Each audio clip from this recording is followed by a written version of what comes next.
はい、どうも、料理人 VTuber の高見仁でございます。ということで、今回ですね、ご紹介するのはこちら。はい。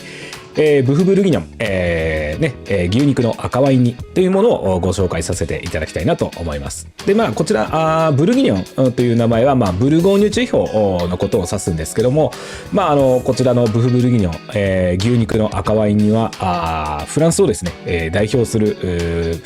最も人気のある国民食といってももう間違いない料理だったりします。はい。で、こちらですね、ブフブルギニョン、基本的には牛バラ肉を使うことは結構多いんですけども、今回はジュドブフ、牛ほほ肉ですね。ほっぺたのお肉を使って煮込んだ柔らかいですね、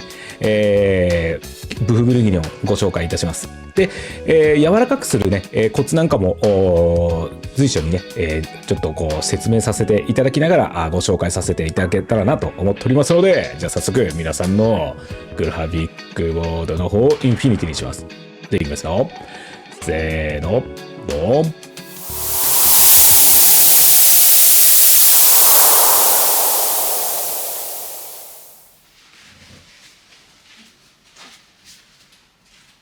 はい。では材料紹介になります。まず、赤ワインにする前のマリネの状態の時に使う野菜になります。人参、セロリ、で、玉ねぎ。この3つですね。で、ワインの方はこちら赤ワイン、マグナムボトル用意させていただきました。で、こちらが牛ほほ肉になりますね。まず使う前にですね、ペーパーでしっかり、水分取ってから使ってます。で、人参は皮を剥いて、玉ねぎは芯を取ってスライスいたします。で、セロリの方はね、葉っぱと軸を分けて、軸はね、ざっくりと切ってしまいます。で、人参も頭のところを取って、薄くスライスします。こんな感じですね。で、深めのバットをちょっと用意していただきまして、で、ここに玉ねぎ、などのですね、ミルポアをこう入れてもらって、そこにね、肉をこう置いていくんですけども、サンドするような形で、こんな感じですね。サンドしていただいて、で、赤ワインをたっぷり入れてってください。ここはもうしっかり入れた方がいいです。で、最後に、タイムとローリエを入れていきます。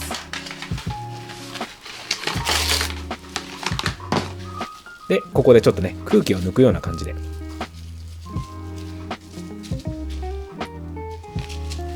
で、これがだいたい3日ほど漬け込んだものになりますね。で、余分なですね、この野菜をこうちょっと取りまして、で、この3日漬け込んでる間にですね、何回かひっくり返して、いますね。その方が綺麗に漬け込まれますので、で、最後にこうやってペーパーでよーく表面の水分取ります。これすごい重要な工程になりますので、しっかり水分取ってください。で、野菜と汁を分けていきます。こんな感じですね。で、どちらも使いますので、捨てずに残してください。で、こちらのね、マリネ液の方はまず鍋に入れて一回沸かします。で、沸かしますとこうやってアクがね、沸く瞬間に集まってきますので、そこでスッと取ってもらって、で、その間にお肉の方に塩コショウをしていきます。ここはね、もうしっかり塩コショウしてってあげてください。両面しっかりね、やっていただければ OK です。で、そこに、こちら、強力粉。こちらですね。まぶしていくんですけども、まずしっかりつけていただいた上で、よーくはたいてください。これはね、すっごい大事なことなんですけども、もう本当に表面にあるものをできるだけ落としてください。こんな感じで、しっかり落としていただければ OK です。で、それを180度の油で、揚げていきます。こんな感じですね。本来はですね、粉をつけて焼くんですけども、私は素揚げで行かせていただいております。で、こちらケーキクーラーという道具になるんですけども、そこにこの今素揚げしたね、牛ほほ肉を入れていきます。こんな感じですね。で、漬け込んだミルポアを今度しっかり炒めていきます。可能であればこういった鉄のフライパンの方が望ましいですよね。なければないで別にテフロンでも何でも大丈夫です。でそれをこれから煮込む鍋の方に入れていきます。でそこにですね、鍋は洗わないで水を入れてですね、この鍋についた旨味をですね、こうそぎ落とすような感じで、こういうのをデグラセっていうんですけども、この作業をして、でその汁ごともう鍋に入れていきます。で先ほど沸かしたマリネ液、こちらもね入れていきます。でこちらフォンドボーですね、こちらも入れてってください。フォンドボーの作り方は URL、記載しておきますので、そちらご確認ください。で、こちらタイムとローリエを入れてですね。で、弱火にしてゆっくり煮ていくんですけども、こういった形で落とし蓋をしてゆっくり煮てください。これでだいたい3時間ぐらい煮込んだ状態ですね。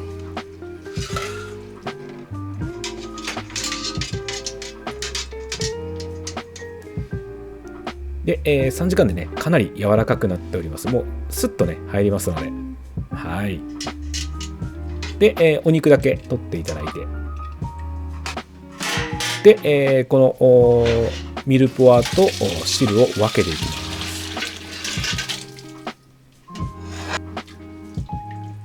で、こちらのもうお野菜の方はここでお役目終了という形になります。ではこちらね仕上げの野菜になります。人参玉ねぎのマッシュルーム、ベーコンとポテトになりますね。人参はこんな感じで乱切りにしていただいて、でマッシュルームは、ちょっとね軸を残して4つ割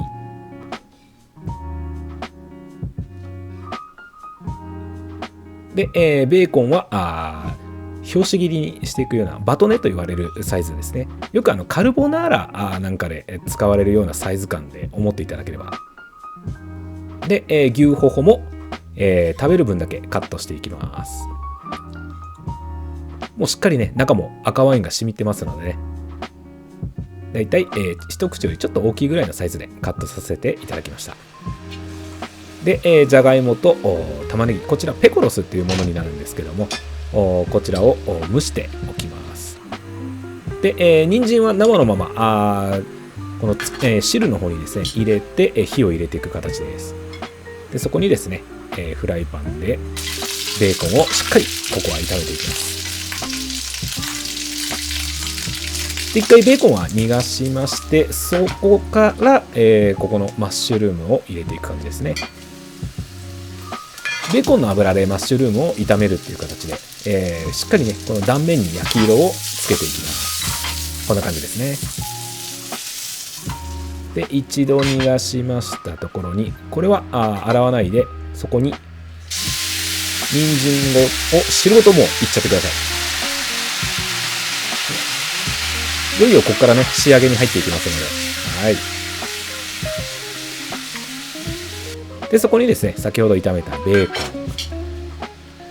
マッシュルームで、蒸したこの芋とペコロスを入れていきます。で一回ね軽く沸かしていきます。でそこに牛ほほ肉を入れていきましょう。で一回ね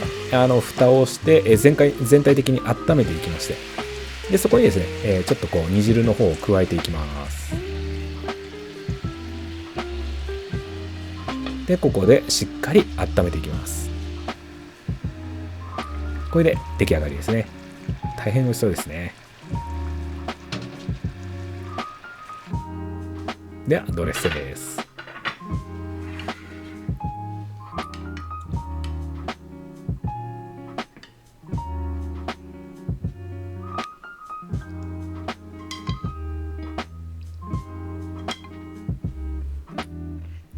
ではブフブルギニョンいかがでございますでしょうか。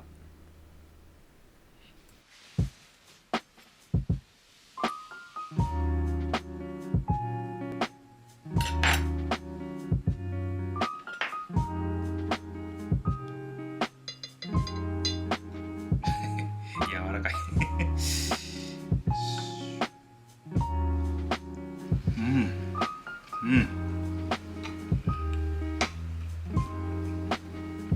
ははい、こちらね、もう一つのちょっとね、よく皆様が見たことあるであろ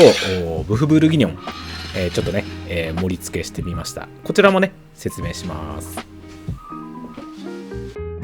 はい、どうもお疲れ様でした。いかがでございましたかね。ブフブルギニョンでございました。今回はですね、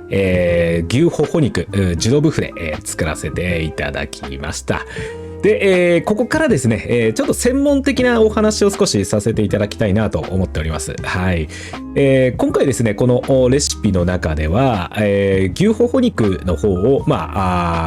小麦粉をつけて、ファリネ、ファリネっていうんですけども、ファリネさせていただいて、それをフライパンで焼くのではなく、こちらは素揚げでいかせていただきました。結構ですね、これ、現役の方とかでもびっくりしてしまうんじゃないかなと思うんですけども、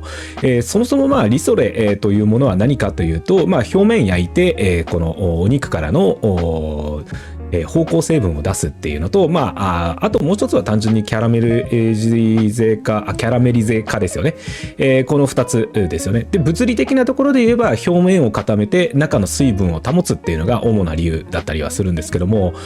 こちら最終的に煮込みの料理になりますので、どれを取捨選択するかっていうと、表面を固めて中の水分を保つっていうところ一択になってくるので、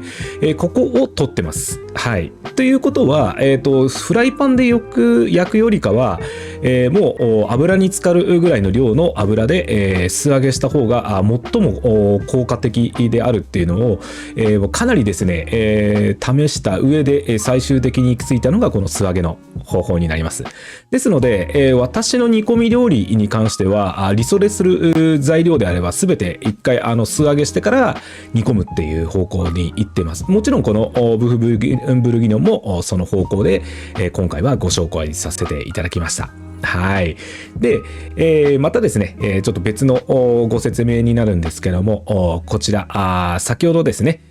お見せしましたクラシックスタイルな形のこういったお皿で盛り付けたドレッセですよね。こちらも間違いなくブフブルギニョンとしてご紹介はできるんですけども、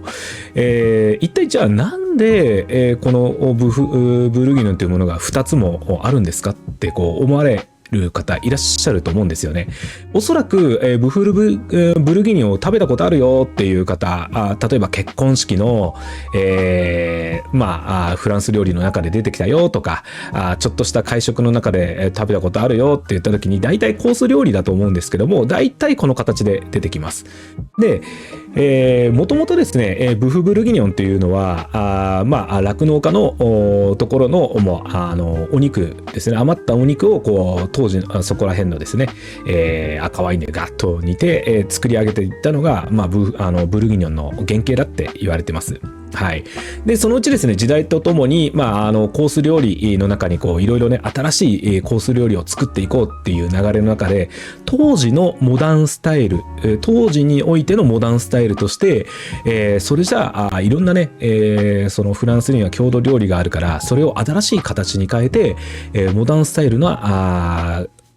料理を出していこうっていう時に、大体出来上がってきたのがこういった形のスタイルですよね。はい。ですので、それがだんだん脈々と受け継がれていって、コース料理の中に、こうやって姿を変えた郷土料理っていうのは結構たくさんあります。はい。ですので、大体ですね、このフランス料理を勉強し始めた時に結構頭が混乱するっていうのはこの部分だったりします。はい。ですので、じゃあ何から勉強した方がいいんですかねってよく若手の子に聞かれるんですけども、いきなりクラシックとか行くよりかは、まずですね、このテロワール、郷土料理を全般的に覚えていただいてから、このフランス料理っていうものの例えば特色だとかソースだとか、どういったね材料を使ってるのかなとかっていうところで広げていくとかなりね深く知ることができますよっていうところだったりします。はい。でおそらくフランス料理をあまり触れる機会がない方々でも、あれ今日この人が作ったブルギニョンっていう料理名前は聞いたことあるけど私が食べたたことのあるやつと形違うなって思った方は、実はそういう理由だったりします。ちょっとね、小難しい話になっちゃうんですけどね。はい。ですけども、こちらのブフブルギニョン、さすがですね。フランスの国民食第1位ということもありまして、まあ柔らかくて美味しくて、もうこう食べた時にね、赤ワインの風味とこう肉のね力強さがふーっとこう広がっていくところが最高の料理でございます。ぜひぜひ、お試しください。それではね、また次の動画でお会いしましょう。またね。バイバイ。